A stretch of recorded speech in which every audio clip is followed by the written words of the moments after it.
우리는 금반지의 본질은 금이 전부라고 생각한다. 눈에 보이는 현상이니까. 구멍은 그저 우연히 만들어진 공간이라 생각할 뿐, 그것이 금반지의 본질이라곤 생각하지 않는다. 그러나 구멍이 없다면 그것은 반지가 아닌 것이다. 책 읽는 다락방의 제이입니다. 오늘은 이야기 나무에서 펴낸 금반지의 본질은 금이 아니라 구멍이다 라는 책을 소개해드리겠습니다. 작가 김홍탁은 삼성그룹 광고대 행사인 제일기획에서 제작 업무를 총괄했던 광고 마케팅 전문가입니다. 해외 광고제 가운데 가장 권위 있는 칸 국제 광고제를 비롯한 세계 여러 광고제에서 수차례 상을 받았고 심사위원으로도 활동했습니다. 이 책은 제목에서 느낄 수 있듯이 우리가 당연하게 생각하고 받아들이고 있는 일상에서의 의식과 생각들을 꺼집어내어 근본을 되새기게 합니다. 그 근본의 따져봄이 삶의 질을 높여주리라 작가는 기대합니다. 100가지 단상으로 모아진 이 책은 문제의식의 섬세함과 수식 없는 간결한 표현들이 돋보이는데요. 오늘은 이 가운데 여러분과 같이 생각해보고 싶은 이야기들을 골라 소개해드리겠습니다. 책을 읽는다는 것. 많은 사람, 특히 학생들이 어디서 인사이트를 얻느냐고 묻는다. 그러면 서슴지 않고 책을 읽으라고 말한다. 책을 읽는다는 행위는 단순히 몇백 페이지에 달하는 텍스트를 읽어내는 것을 의미하지 않는다. 책을 읽는다는 것은 저자와 대화하는 일이다. 아리스토텔레스의 시학을 읽으며 기원전 철학자와 대화를 나누고 햄릿을 읽으며 16세기 한 천재 작가와 대화를 나누는 것이다. 산자와 죽은 자가 대화를 나누는 이런 경험을 어디서 해보겠는가?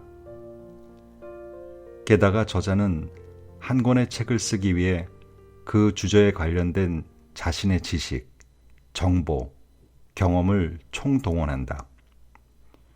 조금이라도 모자람이 없고 조금이라도 사실에서 벗어나지 않기 위해 여러 자료를 크로스 체크하면서 정확성을 확보하려 노력한다. 발로 뛰어 찾아낸 스토리와 정보를 바탕으로 살아있는 감동을 전하려고 애쓰고 애쓴다. 저자가 차려놓은 에센스가 담긴 지식과 정보의 만찬을 앉은 자리에서 그냥 먹기만 하는 것이다. 젓가락, 숟가락질만 하면 된다.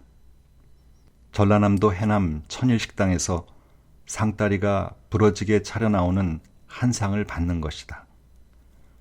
그러나 많은 사람이 책이 가진 이러한 가치에는 둔감한 편이다. 위대한 영혼과 대화하는 것을 지루하고 졸린 고전이라고 치부해버리고 페이지마다 한 땀 한 땀 장인이 수놓듯 생각과 상상력을 입힌 책을 15,000원 안팎에 구입해 읽는 것을 아까워한다. 그러면서 어디서 진리를 찾아야 하냐고 한탄한다. 손만 뻗으면 책장의 진리가 숨쉬고 있는데. 프랑스 사람들이 휴가철 해변에서 선탠을 하면서 미셸 푸코의 그 어려운 책 말과 사물을 읽고 있더라는 얘기를 들었다. 모두가 그렇진 않을 것이다. 그러나 학자가 아님에도 그러한 독서 습관을 가지고 있는 것은 삶의 질에 커다란 차이를 가져다 준다고 믿는다. 말로만 삶의 질 운운할 것이 아니라 당장 오늘 저녁부터라도 저자와 대화를 나누어 보자. 물론 가치 있는 책을 읽어야 한다는 것은 디폴트. 개불알. 느닷없이 개불알이 회자된 적이 있었다.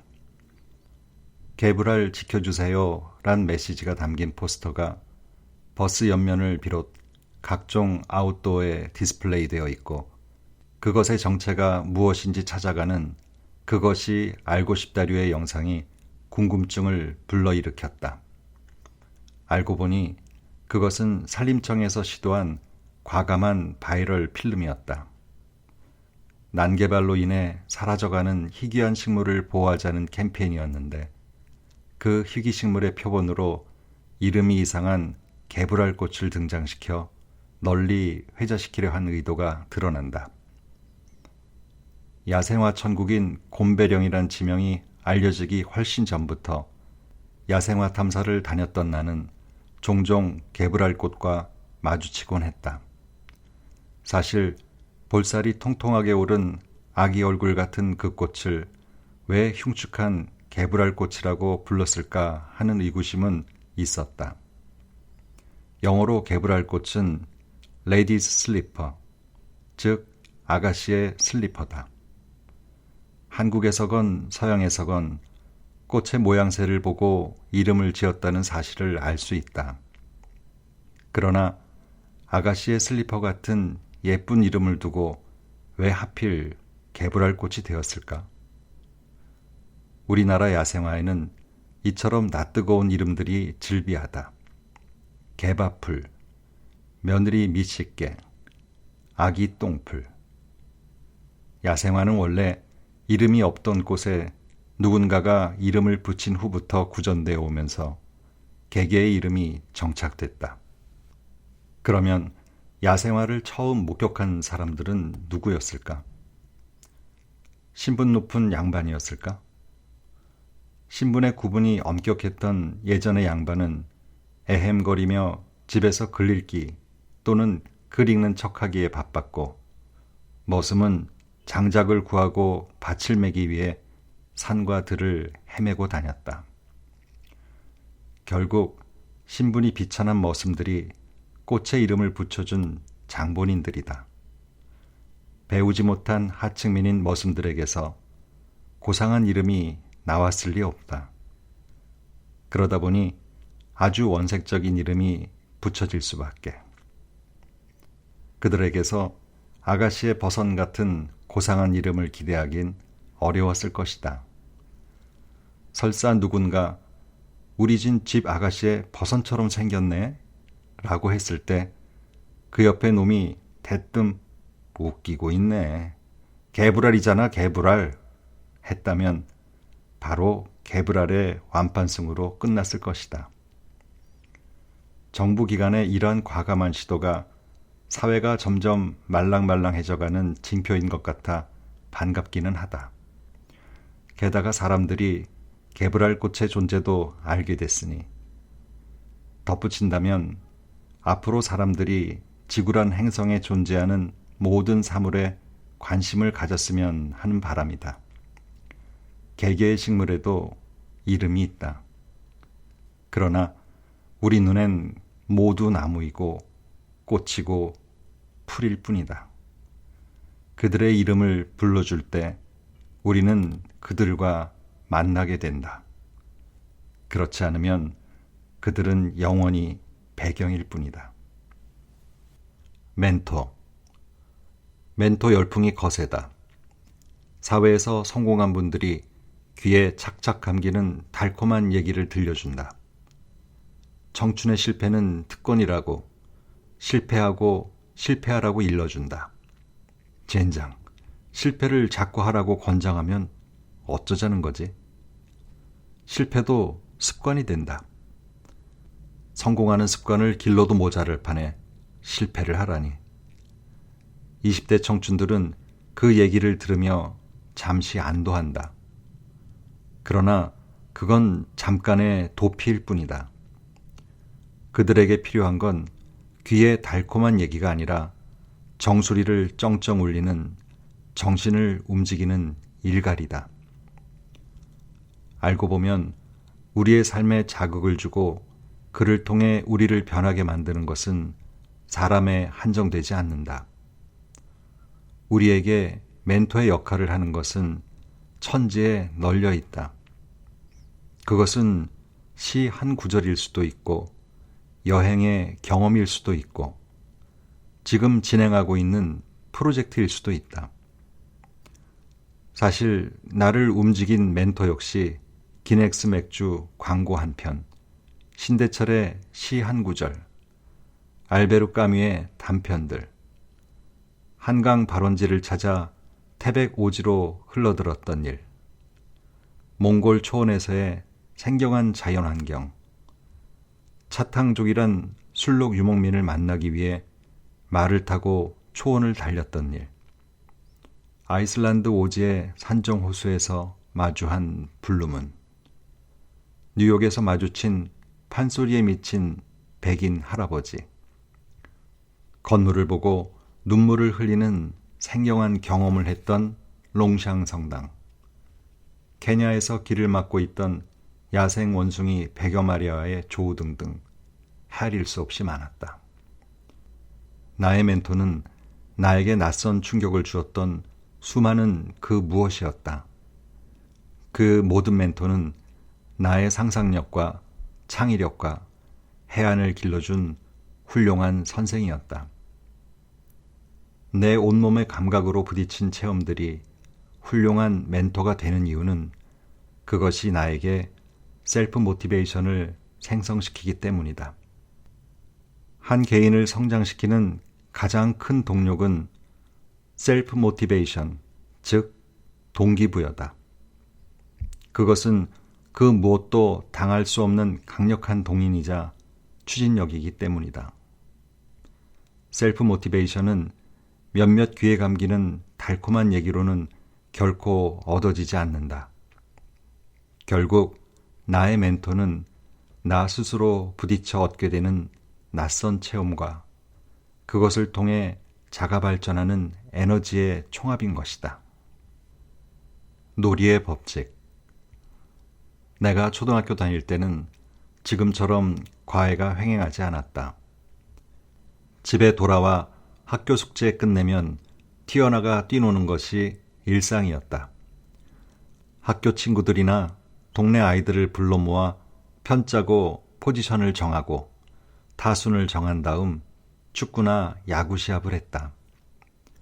학교 운동장이나 공터에 아이들이 놀고 있지 않은지 확인해서 구장을 확보했고 골대가 없을 땐 큰 돌이나 가방으로 가니골대를 만들었다. 키가 작은 동생들은 깍두기로 끼워서 소외시키지 않았다. 때론 이웃 동네에 시합을 걸어 동네 간 시합이 이루어지기도 했다. 형평성을 고려한다고 한 번은 우리 동네에서 또 한 번은 그 동네로 원정을 가곤 했다. 홈앤어웨이 방식이었던 것이다. 우리는 모두 선수이자 코치이자 프로모터였다. 놀면서 자연스럽게 판을 짜는 법을 익혔다.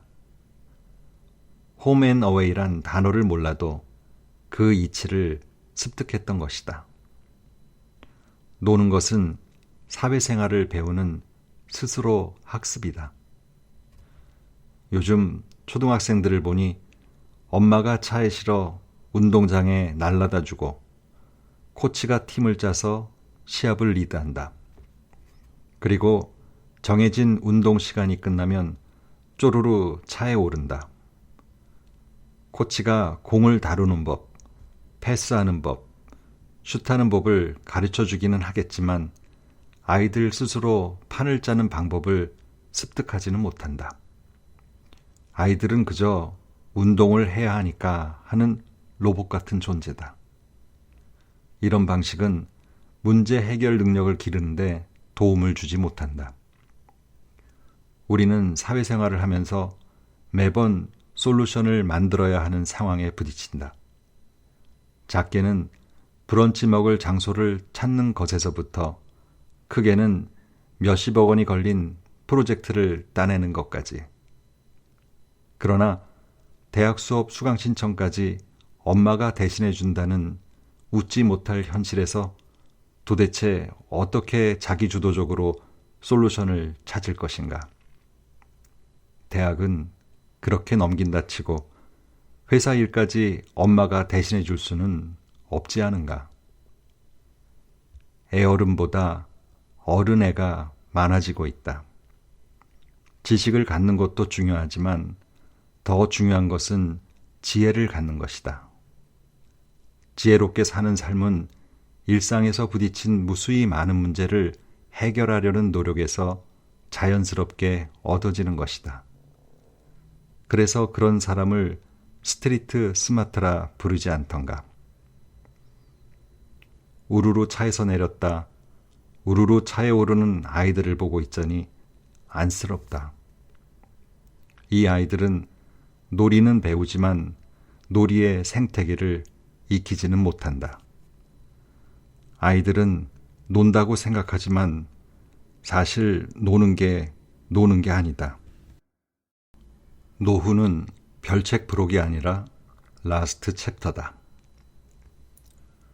한국 사람들은 외국에 나가면 양보도 잘하고 이방인에게 활짝 핀 미소로 인사도 하면서 여유의 미덕을 보여준다. 그러나 한국에 돌아오면 너그러움은 사라지고 길을 막고 있는 차에 욕을 해대고 경직된 얼굴로 인사를 받는 둥 마는 둥 하면서 지낸다. 외국에 다녀올 때마다 뼈저리게 느끼는 것이 바로 한국 사람들이 참으로 힘들고 불안하게 살고 있다는 사실이다. 한국 사람들은 그 어느 민족보다 지위 상승에 대한 욕구가 큰 것 같다. 더 배우고 더 벌고 싶어 하며 생존 경쟁에서 살아남으려 애쓴다. 좁은 땅덩어리에서 경쟁해야 할 대상은 많고 뒤처지는 것은 자존심이 용납하지 않는다. 실직과 노후에 대한 사회보장제도까지 미흡하다 보니 마음은 늘 불안하다. 그런 사회가 우리에게 여유의 웃음을 빼앗아 간 것 같다. 그렇기에 노후의 일거리도 떨어지고 돈 만질 기회도 줄어들 때 좌절감과 우울증에 시달릴 확률이 다른 나라 사람들보다 더 높다고 볼 수 있다. 누구에게나 노후는 오지만 한국 사람들에게 나이 들면 심히 걱정되는 일이 아닐 수 없다. 노후의 삶은 젊은 날에 대한 보상이라고 생각한다. 인생의 전반전을 열심히 산 사람이라면 후반전은 편안해야 한다고 생각한다. 그러나 아쉽게도 아직 국가적인 차원에서 국민의 노후를 보살펴줄 마음에 드는 방책은 없는 것 같다. 가장 구체적으로 도움을 주는 제도라 할 수 있는 국민연금마저 흉흉한 소문에 휩싸여 있다. 다음 세대엔 어찌 될지 몰라도 적어도 곧 노후를 맞이하게 될 지금 대한민국의 50대는 개인의 능력으로 인생 후반부를 대비하는 수밖에 없는 것이다. 돈을 저축하는 실질적인 행위도 중요하지만 생각의 전환이 노후를 대비하는 데 가장 중요하다고 생각한다. 대부분의 사람이 노후를 사회생활에서 은퇴한 이후의 생활로 명확하게 구분짓는 것을 보았다. 노후를 여분의 삶인 것처럼 마치 딸려 나오는 별책 부록인 것처럼 바라보는 것이다.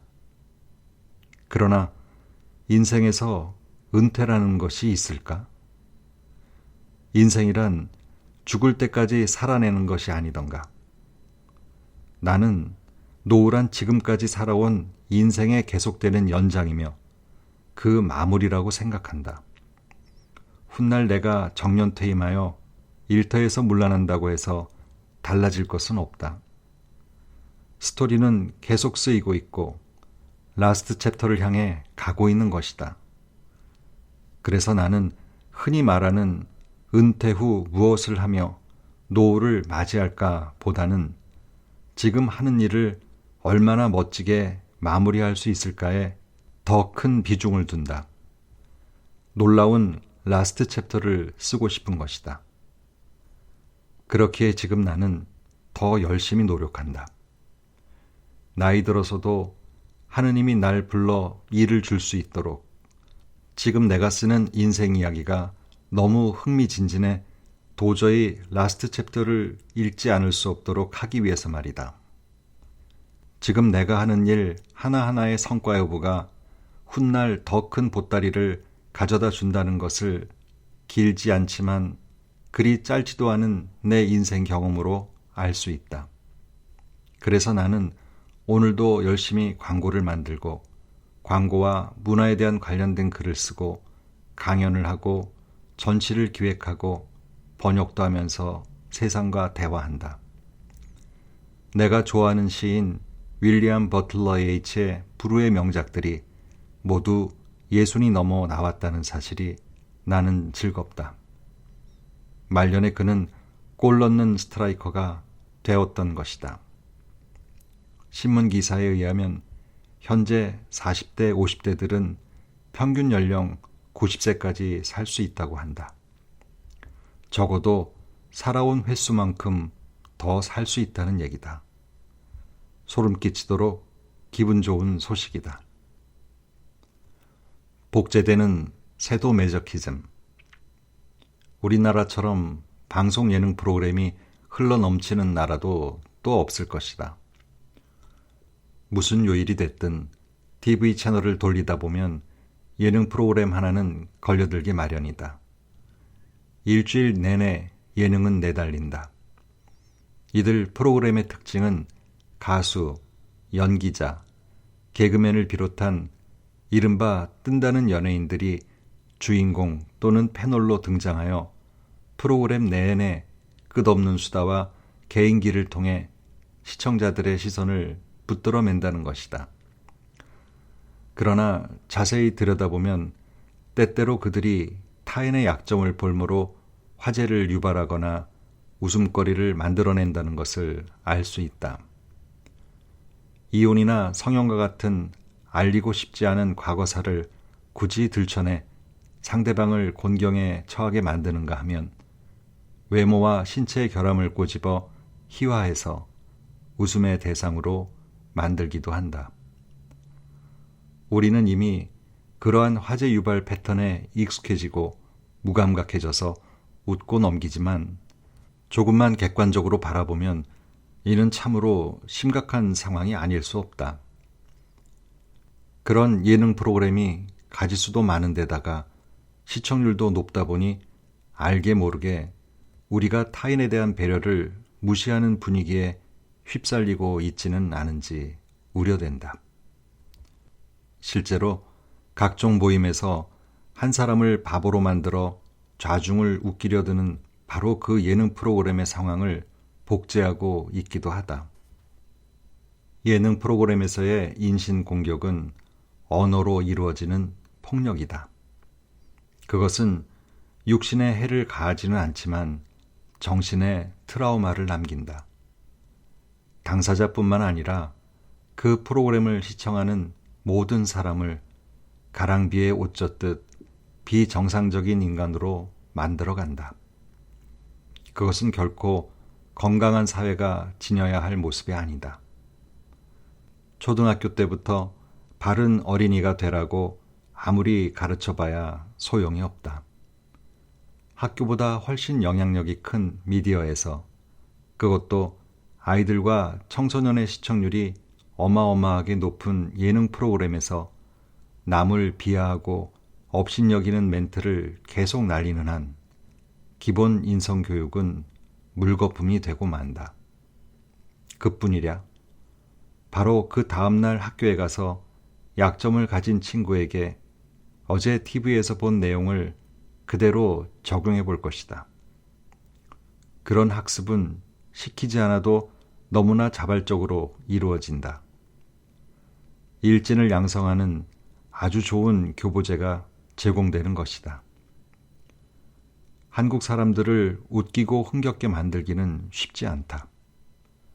별다른 여가선용 방법이 없이 TV를 통해 여흥을 즐기는 대부분의 한국 사람들에게 웬만한 약발로는 흥미를 유발하기가 힘들어졌다. 막장 드라마란 용어가 등장할 정도로 흥미의 유발 강도는 점점 세지고 있다. 자극은 증폭되고 엔트로피는 증가한다. 우리 사회가 도덕 교과서에 나오는 성인 군자의 어록으로 가득 차길 원하지는 않는다. 그러나 남을 놀리면서 희열을 느끼는 변태가 득실거리는 것은 더더욱 원치 않는다. 우리 모두는 원본으로 태어났다. 공부하는 인간이라는 다큐멘터리를 보았다.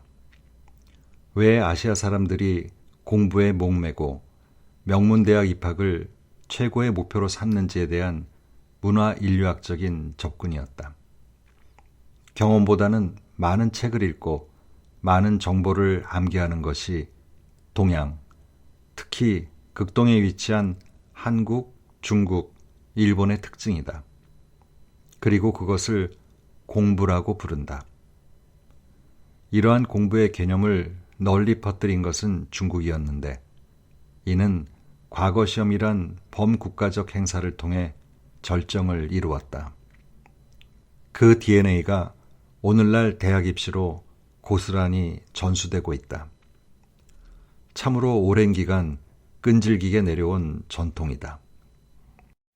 그 결과 대부분의 사람은 여전히 서울대, 베이징대, 도쿄대 등등 최고의 대학에 들어가는 것을 가문의 명예라고 생각하고 자랑스러워한다. 그리고 이러한 배경에는 실력 좋은 선생님의 지도와 부모의 희생이라는 전제가 깔려 있다. 결국 동양적인 관점에서 성공이란 부모의 희생 아래 잘 가르치는 선생님을 만나 열심히 읽고 암기하여 좋은 성적을 얻어서 명문대학에 진학하는 것 그 자체다. 도무지 명문대학 진학 이후의 진로에 대해서는 뚜렷한 비전이나 꿈이 보이지 않는다. 뭐라도 되어 있겠지 정도의 심정이다. 무엇보다 공부의 요체인 발로 뛰고 몸과 마음으로 체득하는 경험은 동양인들이 생각하는 공부가 아니다. 그 프로그램에서 중국 시골의 한 초등학교를 찾아가는 대목이 나온다. 진행자가 대학에 가고 싶은 사람은 손을 들어보라 하니 한 명도 예외 없이 손을 들었다. 그리고 왜 대학에 가고 싶냐고 물으니 새끼 제비같이 작은 입을 쩍쩍 벌리면서 한결같이 부모의 은혜에 보답하기 위해서라고 답했다. 초등학교 1, 2학년 학생들이 이 세상을 얼마나 알고 그런 대답을 했나 싶지만 아무튼 자기 자신보다는 주변을 먼저 생각하는 관계망적 사고가 널리 퍼져 있음을 보여주는 사례였다. 결국 좋은 대학 가서 부모님의 은혜에 보답하는 것이 지상의 목표인 것이다. 대견하기도 했지만 안쓰럽기도 했다. 서양인들과는 달리 동양인들이 자기가 아닌 관계를 중심으로 세상을 바라본다는 것은 이미 여러 경로를 통해 밝혀진 바 있다. 동양인들에게 자기 소개를 하라 하면 형제는 몇이고 몇 남매의 몇째이고 부모님은 뭘 하시고 등등 가족 얘기를 먼저 꺼낸다. 그러나 서양인들은 자신이 피아노를 잘 치고 수영을 즐기며 동물을 사랑한다 등등 알려주고 싶은 자기 얘기를 꺼낸다. 부모와 형제, 그리고 국가를 먼저 생각하는 관계망속 사고에는 분명히 덕목이 있다. 그만큼 행동 하나에도 관계를 고려하여 공동체 지향적인 사고를 할 수 있다는 얘기다. 중국인들이 그런 관계망을 잘 활용하여 똘똘 뭉쳐 세계 경제를 잠식하고 있다는 것은 잘 알려진 사실이다. 세계 어느 나라에 가도 차이나타운이 형성되어 있고 그 누구도 무시할 수 없는 상권을 형성하고 있다. 그러나 이러한 관계망적인 사고를 바탕으로 암기하는 공부 일변도의 문화에는 두 가지 문제점이 있다. 하나는 체면이다. 잘 암기한 결과 좋은 성적으로 명문대학에 진학하면 그것은 가문의 영광이다. 자기가 원하는 것을 얻었다는 만족감보다는 체면을 세웠다는 것이 더욱 부각된다. 체면이란 끊임없이 남을 의식한다는 의미다. 영어로도 체면을 face라 표현하는 것을 보았다. 우리가 창피한 일을 저지르고 얼굴을 들 수 없다라 말하는 것도 체면의 문화에서 나온 표현이다. 결국 남에게 잘 보이기 위해 공부하는 것이다. 주위에 면 세우기 위한 공부가 우선시 되었기에 어쩌다 작은 실패라도 하게 되면 객관적으로 상황을 분석하기보단 자괴감에 먼저 빠지고 남 창피해서 어떻게 사느냐와 같은 표현을 입에 달게 되는 것이다. 부모님의 은혜에 보답하기 위해 공부하는 것도 중요하지만 이젠 자기가 좋아서 공부하고 자기가 좋아하는 것을 공부할 수 있는 시대가 되었으면 좋겠다. 나머지 또 하나의 문제점은 교사 또는 멘토에 대한 과도한 의존이다. 경험은 무시되고 주입식 암기 공부가 주가 되다 보니 일방적으로 도움을 받는 공부 관행이 저변을 형성한다. 자기가 좋아하는 것을 찾아다니면서 스스로 깨우치고 거기서 자신만의 생각과 관점을 기를 수 있는, 다시 말해 자신의 경험을 통해 세상의 이치를 알아가는 과정도 분명 필요하다. 그렇지 못한 경우 성년이 되어서도 문제가 계속될 수 있다. 대학 강의 시간표 짜는 것까지 엄마가 해준다는 것은 개그가 아니라 현실이다. 그러다 보니 지금처럼 경제 상황이 좋지 않고 취업도 안 될 때 멘토라는 단어가 키워드로 떠오르는 것은 어쩌면 당연한 일인지도 모르겠다. 물론 훌륭한 멘토를 만나 인생의 올바른 길을 인도받는 것은 복에 겨운 일이다. 그러나 그것도 자신만의 경험과 체험에 의한 줏대가 서 있을 때 가능한 일이다. 준비가 안 된 사람이 세계 석학에게 지도를 받는다고 개과천선이 되겠는가? 이 얘기 저 얘기에 귀가 솔깃해 갈팡질팡하게 될 뿐이다. 어느 광고 카피에도 나오지만 스스로 멘토가 되어야 한다. 자기 스스로 이 세상과 맞부딪혀 깨달음을 얻지 않고는 늘 매뉴얼대로 살게 될 수밖에 없다. 유니타스 브랜드의 권민 대표가 쓴 책 자기 다음에 나오는 구절처럼 원본으로 태어나 복사본으로 죽는 것이다. 남을 의식하지 않을 때 자유로워진다. 내가 누구인지가 중요하지 남 창피해서 어떻게 사느냐는 결코 중요하지 않다. 내 두 발로 뛰어 얻은 교훈이 피가 되고 살이 되지. 주위의 모든 사람과 함께 똑같이 교육받은 내용은 레퍼런스일 뿐이다. 타인의 눈에 보기 좋으라고 내가 존재하는 것은 아니다. 남과 같아야 마음이 놓이는 건 잘못된 습관이다. 어느 누구도 우리 인생에 해법을 줄 수는 없다. 우리 모두는 이 세상의 유일자로 태어났다. 성형한다. 고로 존재한다. 몇 년 전 아이돌 그룹과 프로젝트를 진행할 일이 있어서 소위 뜬다는 여성 아이돌을 바로 눈앞에서 볼 수 있는 횡재를 맞이했다. 워낙 규모가 크고 시일이 걸리는 프로젝트라서 그들을 접할 기회가 많다 보니 때론 화장기 하나 없는 쌩얼을 보기도 했다. 모두 앳된 얼굴이었다. 그러다 우연히 그중 한 명의 성형전 얼굴을 인터넷에서 보고는 정말 놀라지 않을 수 없었다. 성형 전과 후의 얼굴이 같은 얼굴이라고 볼 수 없는 정도였기 때문이다. 궁금증이 생겼다. 그녀의 부모님은 자기 딸내미의 상점벽해 같은 변화에 만족했을까? 이 얼굴이 예뻐졌더라도 20여 년 익숙했던 얼굴이 아닌 다른 얼굴을 달고 나타난 자식을 보고 적응이 됐을까?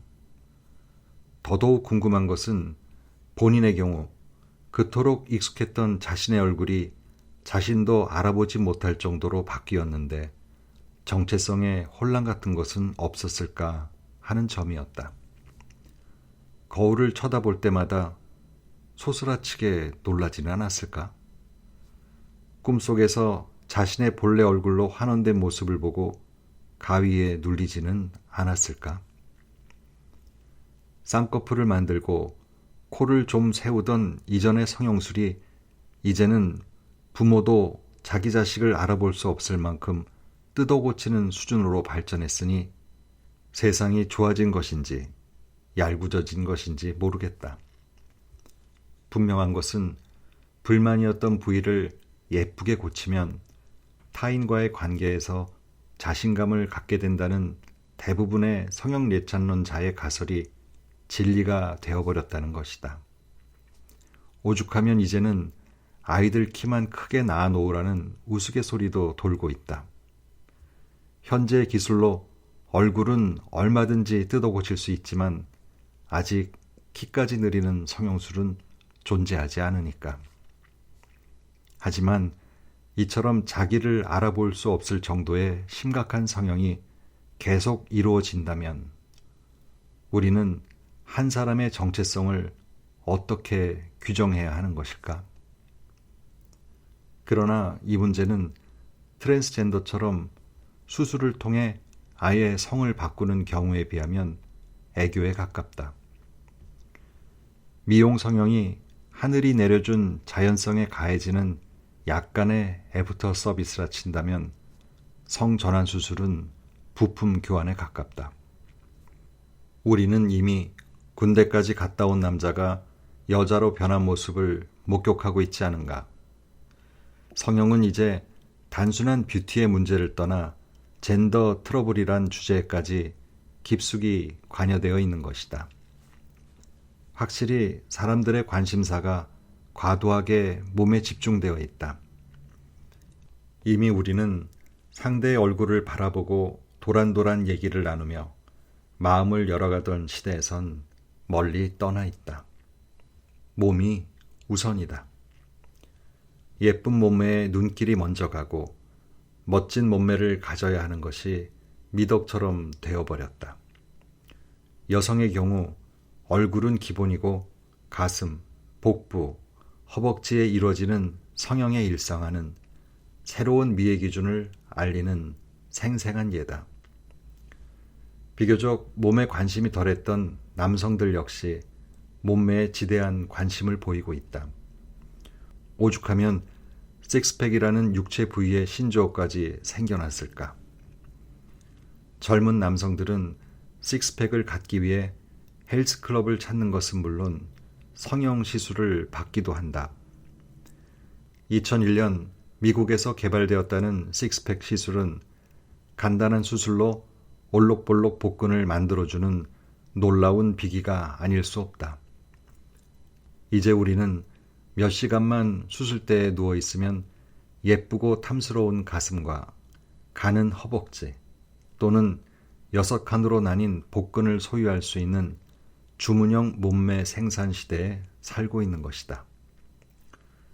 철학자들은 이러한 상황을 인간의 이성에만 눈길을 주던 근대 합리성의 시대에서 벗어나 비로소 몸의 스포트라이트를 비추게 된 것으로 해석한다. 인간을 이루는 두 요소인 정신과 육체 중 육체만큼은 주된 담론의 대상이 되지 못했다는 것이다. 그럴듯하다. 이 시대에 당신의 호수 같은 눈망울에 푹 빠졌어 따위의 연애소설은 읽히지 않는다. 각종 대중매체를 장식하는 핫팬츠 아래로 드러난 미끈한 허벅지나 탱탱하게 솟구친 가슴, 올라붙은 힙 라인에 푹 빠질 수는 있어도 말이다. 몸에 달라붙는 쫄띠 바깥으로 튕겨나올 듯 드러난 갑바와 식스팩에 반할 수는 있어도 말이다. 이쯤 되면 인간을 남성, 여성으로 부르기보다는 암컷, 수컷이라 칭하는 게 더 어울릴 듯 싶다. 일상에서 섹시하다라고 말하는 것은 외설스럽고 모욕적인 언행이었던 시절이 있었다. 그러나 지금은 섹시하다가 최고의 찬사다. 우리는 이전의 빅스타 신성일이 미남이어서 열광했지 그의 몸매에 열광했던 것은 아니었다. 그러나 비, 이병헌, 권상우, 송승헌을 비롯한 이 시대 대부분의 엔터테이너는 갑바와 식스팩으로 어필한다. 신성일이 보고 싶은 남자였다면 비는 소유하고 싶은 남자인 것이다. 성형한다. 고로 존재한다의 시대에 살고 있는지도 모르겠다. 존재의 이유가 정신을 연마하는 것에서 멋진 몸을 가꾸는 것으로 바뀌고 있는 것은 아닌지. 갑바도 없고 원팩 큰 거 하나 달고 사는 대부분의 남자는 자신의 몸매를 의식하지 않을 수 없는 시대다. 살기가 더 힘들어졌다.